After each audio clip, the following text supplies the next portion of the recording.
If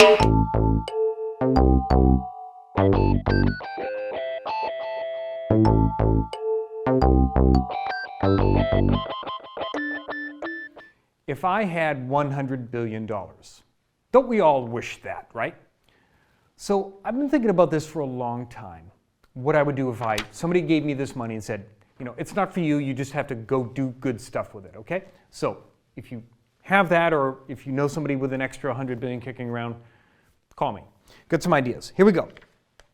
The first thing I would do, and this is prompted by and I've known this for a long time, and I've talked about this on this program, I would set up a plastic recycling program. It would be worldwide, any jurisdiction, any country, anything that would, anybody that's open to this. Here's the goal. Here's the goal: to not create any more virgin plastic on the planet. Okay. So there's issues with recycling plastic, right? A couple of years ago, I think it is now, we all try to do the best we can. The single-use plastic is a big chunk of what's doing us in, right? So we all think we're doing a good thing, particularly here in the States. We take our plastic, we put it in the recycling bin, we put it out to the curbside, it gets picked up, and then we just hope that it gets recycled. For a long time, what was happening is container ships would be coming over from China, they would drop off goods, they were turning around empty going back to China.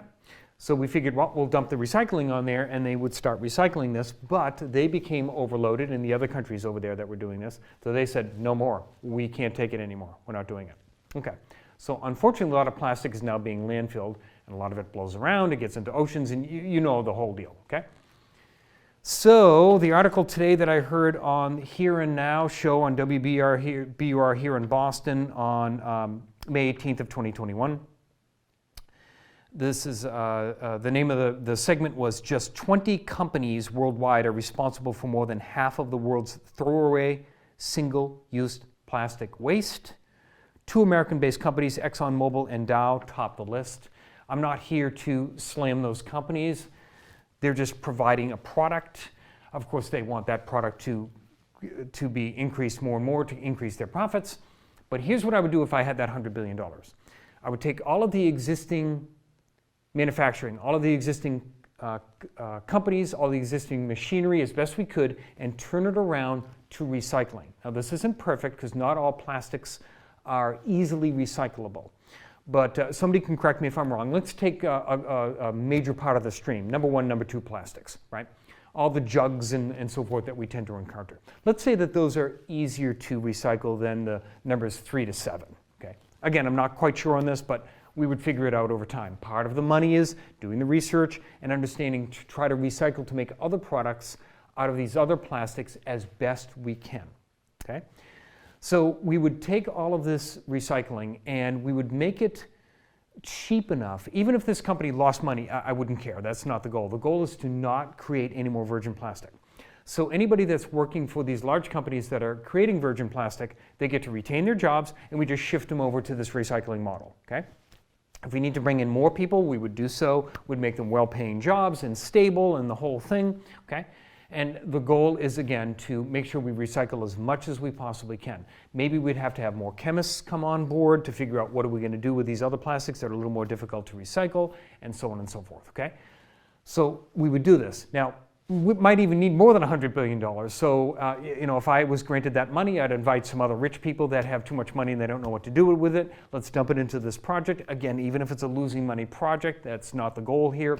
The goal would be to take this plastic problem that's really a big problem for planet Earth and turn that around. So that's one thing I would do. A couple of other things. Secondly is I would set up healthcare clinics that would be open to anyone regardless of ability to pay.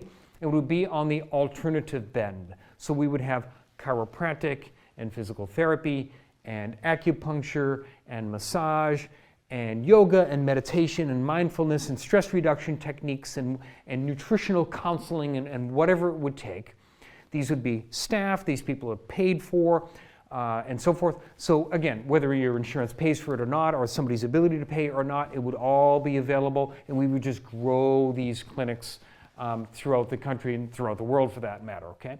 Because you can imagine as we do this, the exercise thing and the nutrition thing and taking care of people's spines and so forth, how much of these chronic disease and problems, which are really expensive and not a lot of fun, we could actually decrease those numbers, which would actually save us all a ton of dough, right? One thing for sure, and this is changing, is we'd make sure that this is available to our military here in the States, and it would be available for active duty and vets. And that's coming around, by the way. So the military has completed their study, and they want chiropractic in particular available in all the VAs, and that is starting to happen now too. So we'd make sure that that's available to all the vets and anybody else that is interested. Again, we would do that with that money. And the last thing is we would change the farming industry. Yeah, I'd probably need a pretty expensive and secure security detail that would be protecting me. But anyways, so what we would do here is any farmer that would be willing to shift from a monocrop to organic farming with mixed vegetables and other animals and so on and so forth, we would subsidize them in any way that it takes to move their farming techniques to something as it's been done for centuries and centuries. So we would change that to that kind of a format, which we know has works. You can watch the documentaries. It's been shown that it works. So I would make that shift as well. So we would get away from having one company, let's say Monsanto, controlling seeds and using glyphosate and Roundup and all that kind of stuff. And we would shift back to the older, smaller model, more local kind of things that are going on. And I think most people agree that that's the way we would do it, but we would make sure we would do it in a way that would preserve the jobs, help the soil, help the economy, and so forth. So once again, if you know anybody with a bunch of dough, tell them to call me. Just some ideas, leave some comments. I'm Dr. Scott Fuller. Thank you.